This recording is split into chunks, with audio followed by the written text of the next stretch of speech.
The Lean Product Playbook is a practical guide for anyone involved in creating or improving products, from entrepreneurs and product managers to designers, developers, and executives.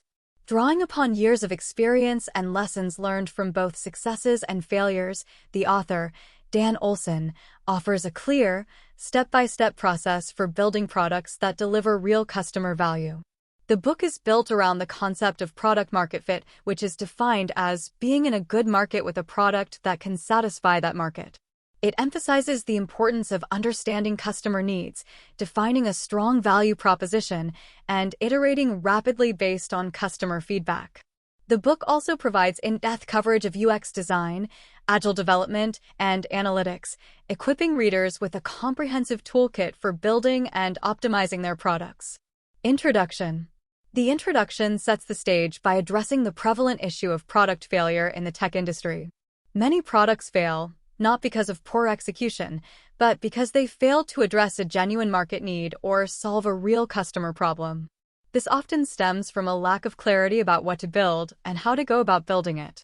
The Lean approach, inspired by the principles of lean manufacturing, offers a solution by providing a structured process for identifying customer needs, testing hypotheses, and iterating rapidly based on feedback. This iterative approach minimizes waste and reduces the risk of building products that nobody wants. Chapter 1: Achieving Product Market Fit with the Lean Product Process. This chapter introduces the core concept of product market fit and presents a framework for achieving it. The product market fit pyramid visually represents the 5 key layers of product market fit: target customer, underserved needs, value proposition, feature set, and user experience. Achieving product market fit requires addressing each of these layers effectively. The book introduces the 6-step lean product process, providing a roadmap for navigating the product market fit pyramid and achieving product market fit. This process emphasizes the importance of starting with the customer, iterating rapidly, and validating hypotheses at each step. Chapter 2: Problem Space versus Solution Space. This chapter emphasizes the importance of distinguishing between the problem space and the solution space.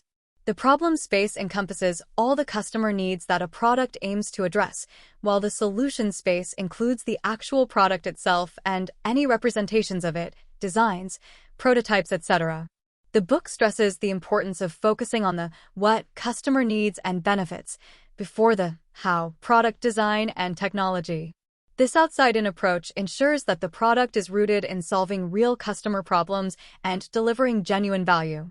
Chapter 3: Determine your target customer. This chapter guides readers through the first step of the lean product process, identifying the target customer. It introduces the concept of needs-based segmentation, emphasizing that customers should be grouped based on the needs they share, rather than solely on demographics or psychographics. The book advocates the use of personas as a tool for capturing hypotheses about the target customer and ensuring alignment among the product team. Personas represent archetypes of actual users, providing detailed information about their needs, goals, behaviors, and pain points. Chapter 4: Identify underserved customer needs. Building upon the identification of the target customer, this chapter focuses on understanding their needs in detail. It introduces various terms that fall under the umbrella of customer needs, including benefits, pain points, user goals, and user stories. The book stresses the importance of listening to customers and asking probing questions to uncover both articulated and unarticulated needs. The importance versus satisfaction framework is introduced as a tool for identifying and prioritizing customer needs. The framework highlights the importance of focusing on needs that are both important to customers and not adequately met by existing solutions. Chapter 5: Define your value proposition. This chapter guides readers through defining their product value proposition, which outlines the specific customer needs that the product will address and how it will be better than competing alternatives. This step requires careful consideration and prioritization, focusing on the most valuable needs and avoiding feature bloat. The book recommends using the Kano model to classify benefits into must-haves, performance benefits, and delighters. This framework helps to clarify the product's value proposition in the context of competitor offerings, identifying key differentiators that will attract customers. Chapter 6. Specify your minimum viable product, MVP feature set. Building on the defined value proposition, this chapter explains how to determine the feature set for the minimum viable product, MVP. The MVP is the smallest set of features that allows for testing key hypotheses with customers and validating product market fit. The book advocates for using user stories to describe features and ensure that the corresponding customer benefit remains clear. Well-written user stories articulate the type of user, the desired action, and the intended benefit, following the INVEST guidelines: independent, negotiable, valuable, estimable, small, testable. Chapter 7. Create your MVP prototype. This chapter delves into creating the MVP prototype, emphasizing that it doesn't necessarily have to be a fully functional product.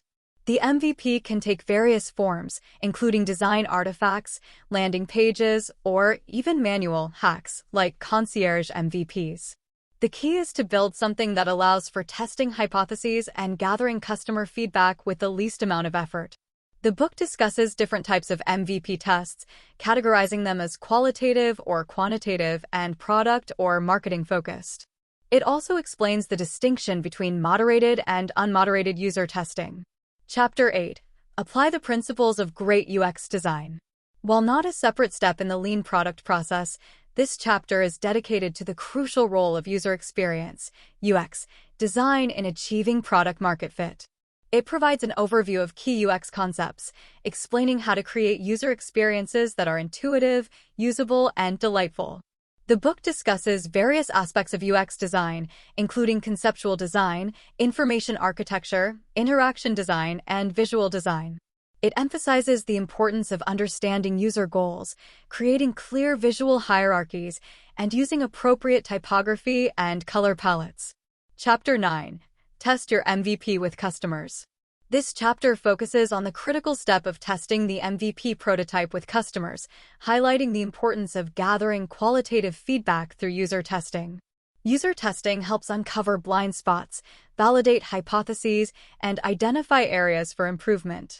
The book offers detailed guidance on conducting user tests, covering aspects such as recruiting participants, structuring the test, asking effective questions, and avoiding bias.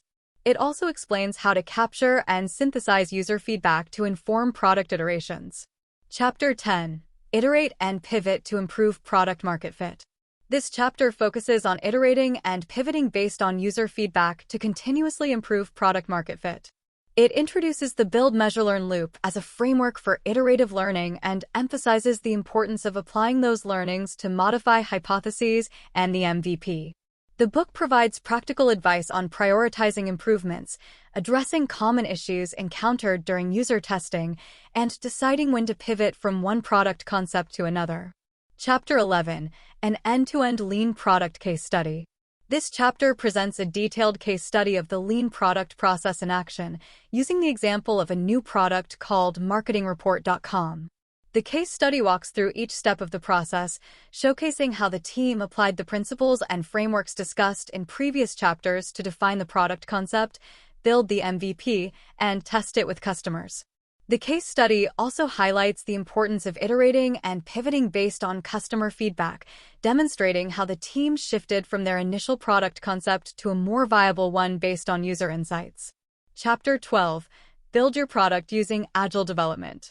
This chapter shifts the focus from product definition and validation to building a working product using Agile development.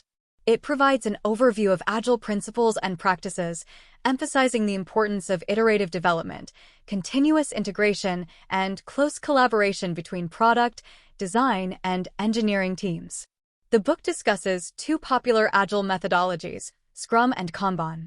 It explains key Scrum concepts such as sprints, backlogs, story points, velocity, and burn-down charts. It also highlights the principles of Kanban and its focus on visualizing workflow and limiting work in progress. Chapter 13. Measure your key metrics. This chapter explains the importance of measuring key metrics to understand how the product and business are performing. It emphasizes the shift from qualitative research to quantitative methods after the product is launched, leveraging analytics and A/B testing to gain insights. The book discusses various frameworks for defining and measuring key metrics, including the AARR framework: acquisition, activation, retention, referral, revenue, and cohort analysis for tracking retention. It also introduces the concepts of lifetime value, LTV, and customer acquisition cost, CAC, as important metrics for assessing business profitability. Chapter 14. Use analytics to optimize your product and business. Building upon the concepts of measuring key metrics, this chapter outlines a process for using analytics to drive product and business improvements. It introduces the Lean Product Analytics process, a repeatable framework for identifying opportunities, evaluating their ROI potential, designing and implementing solutions, and measuring the results. The chapter presents a detailed case study from Friendster, showcasing how the author used the Lean Product Analytics process to significantly improve viral growth by optimizing a key metric in the viral loop. Conclusion. The conclusion summarizes the key learnings from the book and offers 10 best practices for creating successful products. It emphasizes the importance of having a clear vision, staying customer-centric, iterating rapidly, and fostering a collaborative team environment. The book concludes by encouraging readers to continue their learning journey and engage with the broader product development community, sharing their experiences and contributing to the ongoing evolution of best practices.